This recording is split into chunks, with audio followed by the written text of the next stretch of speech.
El 6 de febrero de 1996, en Great Falls, Montana, Zachary Ramsey, de tan solo 10 años, salió de su casa a las 7:30 de la mañana, como hacía cada día para ir al colegio. Era una rutina más, un día cualquiera, pero aquel día Zach nunca llegó a clase y su familia jamás volvió a verlo. Lo que parecía una desaparición repentina escondía un detalle inquietante. Poco antes, un hombre se había mudado a la zona, un hombre con un pasado turbio y secretos muy oscuros. Y entonces, la pregunta es inevitable. ¿Fue simple coincidencia? ¿O el destino de Zachary y aquel nuevo vecino ya estaban conectados desde el principio?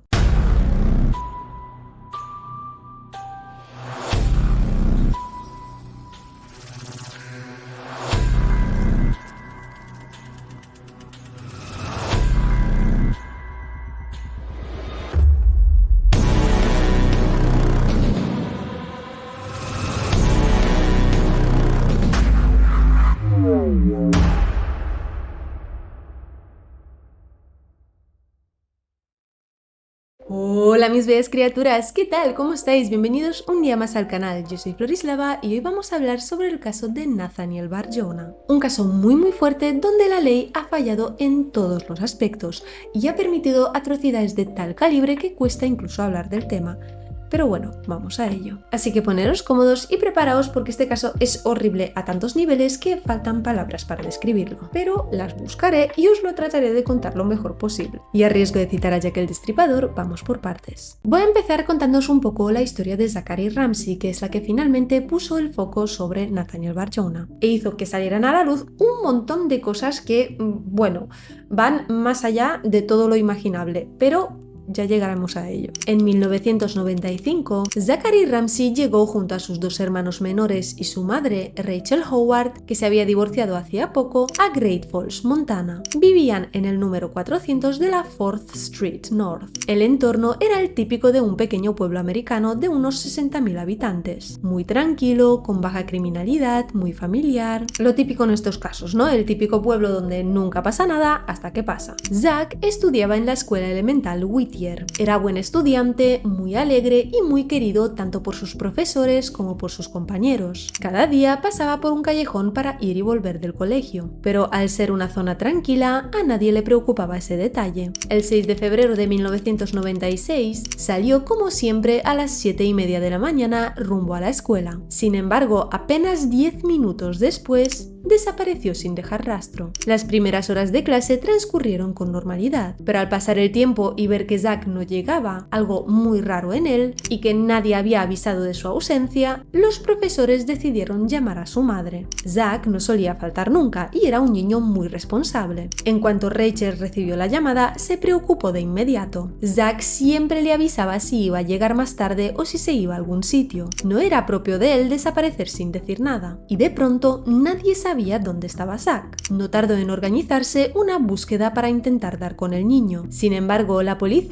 empezó a sospechar rápidamente de un agresor sexual ya conocido y reincidente, que solía trabajar en el bloque de apartamentos Bitterroot en la zona. Y ese edificio estaba justo en la ruta que Zach hacía cada día para ir al colegio. Se trataba de un hombre de 39 años que se hacía llamar Nathaniel Benjamin Levi Bar-Jonah. Y yo me llamo Mercedes. Los agentes fueron a su casa la mañana del 7 de febrero de 1996 para interrogarlo, pero nadie respondió. Le dejaron una nota pidiéndole que se presentara en comisaría para declarar, pero para sorpresa de nadie no lo hizo. Nathaniel Bar-Jonah nació el 15 de febrero de 1957 en Worcester, Massachusetts, bajo el nombre de David Paul Brown. Era hijo de Philip y Tyra Brown. Se dice que desde pequeño era un chico siempre hambriento, con muchísimo apetito, prácticamente insaciable. Pero ese era el menor de sus problemas, porque ya con tan solo 6 años intentó estrangular a una compañera de escuela en Webster cuando ésta fue a su casa. Algunas fuentes cuentan que es que a él le habían regalado una ouija y que invitó a la niña con la excusa de enseñársela. Pero vaya, no sé qué deciros porque esto la verdad es que las fuentes más oficiales lo omiten. Así que no sé cuánta verdad hay en este cuentito de la ouija y cuánto es puro colorinchi para hacer la historia más sensacionalista, que yo creo que sensacionalismo no le falta porque ya es muy fuerte de por sí. Pero bueno, os lo cuento para que lo sepáis porque sí que hay algunas fuentes que esto lo mencionan, así que Tal vez sí que la invitó con el pretexto de la Ouija, a saber. La cuestión es que los gritos los escuchó la madre de David, que fue corriendo a ver qué pasaba y logró rescatar a la niña. No obstante, David apenas fue reprendido por lo que hizo. No sabemos si su madre no quiso aceptar la gravedad de lo ocurrido o qué pasó exactamente, pero lo cierto es que prácticamente no hubo consecuencias para él, como si no hubiera pasado nada. Aquello derivó a que, con 10 años y a falta de consecuencias, David ya agredía física y sexualmente a niños menores que él. Después, ya con 15 años, usando recortes de revistas, fabricó una nota con la que intentó atraer a 2 chicos a un cementerio prometiéndoles dinero y una sorpresa. Sin embargo, la madre de los chicos descubrió el plan, pero optó por no involucrar a las autoridades porque consideró que el chico probablemente necesitaba ayuda psicológica. Una ayuda que evidentemente su madre no le iba a proporcionar, porque ya hemos visto que se negaba a aceptar que su hijo hiciera nada malo. Y es que eso es lo peor que se puede hacer. Si a un niño solo le damos palmaditas en la espalda y no aprende que los actos tienen consecuencias, poco bien le hacemos al niño, que no siempre termina todo así de mal, pero desde luego no es el mejor camino. Con 18 años, en marzo de 1975, David, disfrazado como oficial de policía, que ya empezó a utilizar el truqui del almendruqui, interceptó a un chico de 8 años que iba camino a la escuela, Richard O'Connor. Un vecino que vio el suceso desde su ventana dio aviso a la policía. Cuando los agentes llegaron, encontraron a Richard dentro del coche de Barjona, o David como se llamaba entonces. El pequeño, del terror y la brutalidad de la agresión, se había orinado y defecado encima, y David fue acusado de agresión y lesiones. Y si no estáis sentados, sentaos porque es para caerse de culo esto. Fue condenado a tan solo 1 año de libertad condicional. Yo ya os lo dije, me faltan palabras, es que me faltan palabras para este caso. Y obviamente esto no había hecho más que empezar. Mientras estaba en libertad condicional, David volvió a atacar, secuestró y agredió a una niña de 9 años, Mary Patrón. La pequeña comenzó a vomitar y convulsionar por la brutalidad de la agresión mientras aún estaba dentro del coche. Así que, como ese comportamiento le molestó, porque claro, es todo un inconveniente que una niña a la que acabas de agredir te vomite el coche, la sacó del auto en marcha.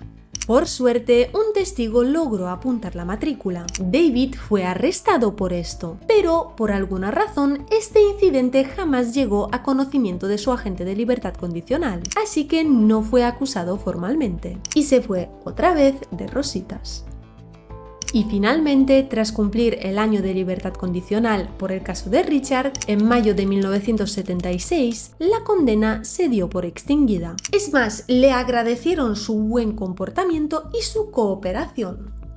Y así, con un historial ya alarmante, el sistema le dio otra palmadita en la espalda. Y David, obviamente, con o sin condicional, iba a seguir a la suya. Así que el 23 de septiembre de 1977 estaba acechando en un cine local de Shrewsbury, buscando un par de chicos a los que atacar. Y por supuesto llevaba su uniforme, chaqueta de policía, placa falsa, pistola falsa y unas esposas reales. Haciéndose pasar por policía, paró a 2 chicos. Les dijo que estaban detenidos y que tenían que acompañarle. Llevó a los chicos a un lugar apartado y les agredió brutalmente a ambos. Pensó que había asfixiado a uno de los chicos hasta la muerte, ya que se le había sentado encima del pecho para ahogarlo bajo su peso. Y así como dato, pesaba unos 170 kilos en aquel momento. Esa nos la sabíamos, ¿ves? En vez de kilos mortales, en su caso eran kilos letales. En cualquier caso, dejó a aquel chico en un arcén de la carretera y al otro se lo llevó atado en el maletero. No obstante, el chico al que abandonó sobrevivió y lo denunció. Gracias a la descripción física y la del coche que proporcionó, lo atraparon enseguida y por suerte encontraron al otro chico en el maletero aún con vida. Esta vez condenaron a David Brown por intento de asesinato y secuestro en Massachusetts a entre 18 y 20 años de prisión. Después de pasar 2 años en prisión, lo trasladaron a una unidad psiquiátrica en el Bridgewater State Hospital. Y os sonará ese sitio si habéis visto Titicat Follies, un documental de 1967 que de lo duro que es estuvo prohibido durante 20 años. De hecho, si me seguís en redes, publiqué no hace mucho un reel sobre este documental. Y si no me seguís, no sé a qué esperáis porque siempre os traigo cositas nuevas por ahí, sobre todo en Instagram y TikTok. En cualquier caso, en aquella unidad psiquiátrica todos los especialistas coincidían en que bajo ningún concepto David debería ser liberado, ya que se le consideraba un depredador muy peligroso y estaban asombrados por las cosas que les llegaba a contar. No obstante, de repente en 1984, David Paul Brown decide que ahora es un soldado de Dios y se cambia el nombre por Nathaniel Benjamin Levi Bar Jonah. Porque sí, porque era un nombre más bíblico y porque ahora era soldado de Dios. Pero es que aún así no podía dejar de decir barbaridades, porque a algunos les explicaba que se había puesto ese nombre para experimentar el antisemitismo en su propia piel, algo que no tenía ningún sentido. Él no era judío y cambiarse el nombre no cambiaba nada. De hecho, era de ascendencia escandinava y no tenía nada de judío, ni siquiera se había convertido al judaísmo, solamente se había cambiado el nombre. Pero bueno, a todas luces ese hombre claramente no estaba fino. En 1990, su familia decidió contratar a unos psiquiatras cristianos, ya que el ahora autodenominado Nathaniel era soldado de Dios. Esos psiquiatras cristianos determinaron que su alma había sido salvada y que no era probable que volviera a cometer un crimen. Basado en mis huevos al viento, pero bueno. Y así, Nathaniel Benjamin Levi Bar Jonah fue finalmente liberado. No tengo palabras para esto. Como era de esperar, tras apenas 6 semanas de su liberación, en agosto de 1991, lo vuelven a detener por agredir a un chico de 7 años. Se metió con él en el coche cuando su madre salió un momento a la oficina de correos y se le sentó encima para asfixiarle. Ahora, Bar Jonah se enfrentaba a cadena perpetua, pero su madre rogó al juez que le dejaran ir bajo libertad condicional, asegurando que ella lo supervisaría y que se lo llevaría de Massachusetts, y permitieron que así fuera. Terminó viviendo con su madre justo al lado de su hermano en Great Falls, Montana. Cabe decir que las autoridades de Montana fueron avisadas de la situación y dijeron que no lo querían allí por ser un ex convicto reincidente, pero las autoridades de Massachusetts se desentendieron y les obligaron a acogerlo. Por ello, en 1996, cuando Zachary Ramsey desaparece, las autoridades de Montana pusieron automáticamente el foco en Bar Jonah como uno de los principales sospechosos. Además, había testigos que aseguraban haberlo visto a él y a su coche por la zona aquella mañana. No obstante, no encontraban pruebas claras que lo conectaran con el caso, ni tampoco el cuerpo del chico para confirmar que realmente hubiera ocurrido un crimen. Mientras tanto, la madre de Zachary, Rachel, mantenía la esperanza de que solo fuera un secuestro, que alguien lo tenía y que eventualmente lo devolverían a casa. Pero pasan los años y no hay noticias. Hasta que el 13 de diciembre de 1999, 3 años después de la desaparición de Zach, se produce un nuevo giro en el caso. Un policía ve a Bar Jonah cerca de otra escuela elemental de Great Falls, vestido de policía, con la placa falsa, la pistola falsa, un taser, un spray de pimienta, todo esto a unas 3 manzanas de su apartamento. Tomaron aquello como excusa y lo detuvieron por hacerse pasar por un policía, algo que, por supuesto, además es ilegal. Automáticamente se centraron en el apartamento donde vivía para buscar pruebas o rastros de la desaparición de Zach. Y finalmente obtuvieron la orden de registro el 15 de diciembre de 1999. Al entrar, vieron que estaba lleno de basura, como si tuviera algún tipo de síndrome de Diógenes. Además, había mucha decoración navideña por todas partes, miles de papelitos y unas 22.000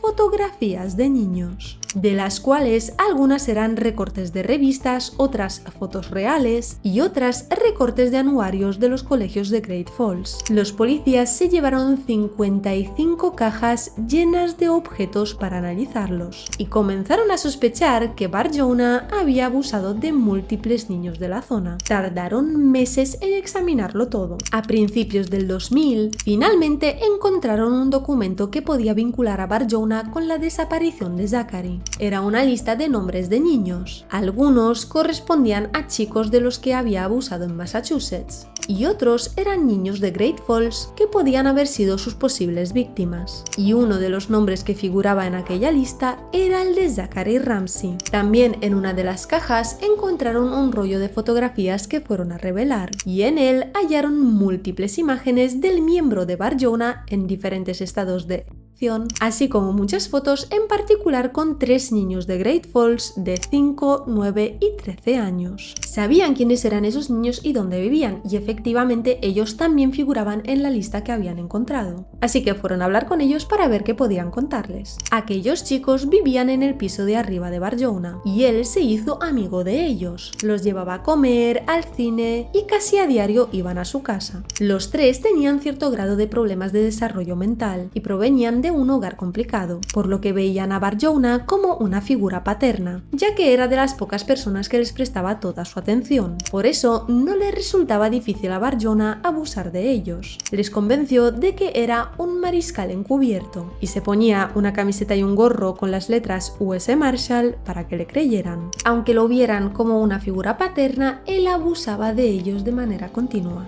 A la policía le llevó 2 horas de interrogatorio conseguir que el mayor de los chicos les contara lo que Bar Jonah les hacía, ya que al principio les daba demasiada vergüenza contarlo. Finalmente, relató que Bar Jonah tenía una polea amarrada al techo, de la que los colgaba para abusar de ellos mientras perdían la conciencia. Habiendo descubierto todo esto, el 5 de julio del 2000 acusan formalmente a Bar Jonah de agredir a los 3 chicos. De ese modo ya tenían una razón sólida para mantenerlo detenido a la espera del juicio, y mientras tanto no dejaron de analizar todo lo que encontraron en su casa por si aparecían más pistas que pudieran ayudar a resolver también la desaparición de Zachary. Entre los papeles encontraron escritos codificados que parecían ser simplemente letras puestas al azar, y tardaron unos 6 meses en descifrarlos. De repente, un día uno de los investigadores, John Cameron, gritó al conseguir descifrarlos: «¡Dios mío, se los ha comido!». En los escritos había frases como Little Boy Pot Pie, French Fried Kid,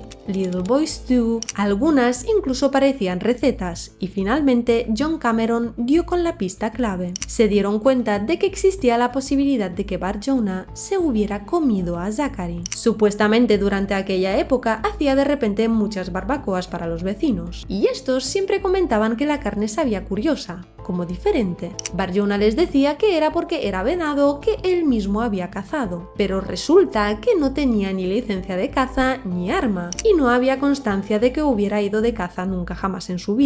Los policías también descubrieron que en 1996, durante las fechas en que Zach desapareció, la madre y el hermano de Bar Jonah estaban fuera de la ciudad porque habían ido a un funeral. Así que es posible que Bar Jonah aprovechara su ausencia para actuar. Además, resultó que él tenía acceso exclusivo al garaje detrás de la casa familiar, lo cual sinceramente no entiendo cómo era posible sabiendo todo lo que había hecho. Estaba claro que eso estaba abocado al desastre y que no podía salir nada bueno de allí. Obviamente, en cuanto los agentes se enteraron, pidieron una orden de registro. Registraron todo e incluso cavaron por la zona y encontraron unos 26 huesos humanos de niños en total. Pero los test de ADN revelaron que no pertenecían a Zach, y hasta hoy en día no se sabe de quién eran esos huesos. Aunque seguían sin pruebas suficientes para incriminarle por la desaparición de Zach, el juicio por la agresión a los otros 3 chicos se celebró igualmente el 20 de febrero del 2002. Tan solo 5 días después, el 25 de febrero, Bar Jonah fue declarado culpable, pero únicamente por la agresión al chico de 13 años, ya que ni el de 5 ni el de 9 tuvieron la fuerza de relatar ante el jurado y frente a toda aquella gente lo que Bar Jonah les había hecho. De cualquier modo, finalmente fue condenado a 130 años de prisión sin posibilidad de libertad condicional.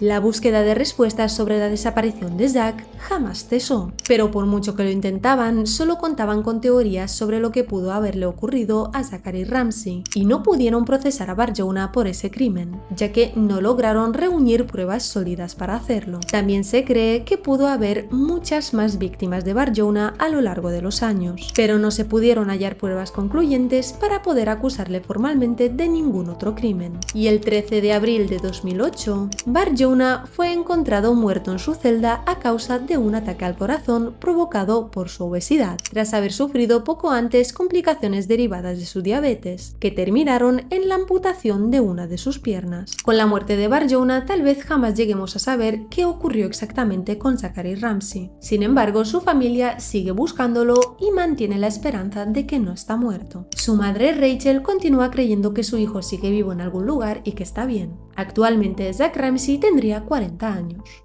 Pero bueno, babies, ¿qué hemos aprendido hoy? Que los convictos por crímenes atroces no deberían ser liberados y que mucho menos deberíamos estar enviándolos de un lado a otro para escurrir el bulto, porque eso solo puede acabar en desastre y en muchos crímenes más que jamás habrían ocurrido si se hubiera hecho justicia desde el primer momento. Y bueno, ahora sí, eso es todo por hoy. Contadme en los comentarios qué opináis vosotros sobre este caso. También podéis dejar sugerencias sobre qué misterio o historia os gustaría que trajese próximamente al canal. Si te ha gustado el vídeo, dale a like, suscríbete y activa la campanita para que te avise cada vez que subo un nuevo vídeo. YouTube muchas veces esconde este tipo de contenido, así que si realmente no quieres perderte las próximas subidas, dale ya a esa campanita y compártelo con tus amigos, que así ayudas mucho a este canal. También puedes seguirme en mis redes sociales donde comparto contenido exclusivo, te las dejo por aquí y en la cajita de descripción. Gracias como siempre por acompañarme un día más, nos vemos pronto en el siguiente episodio, cuidaros mucho, en serio porfa, cuidaros mucho y hasta la próxima.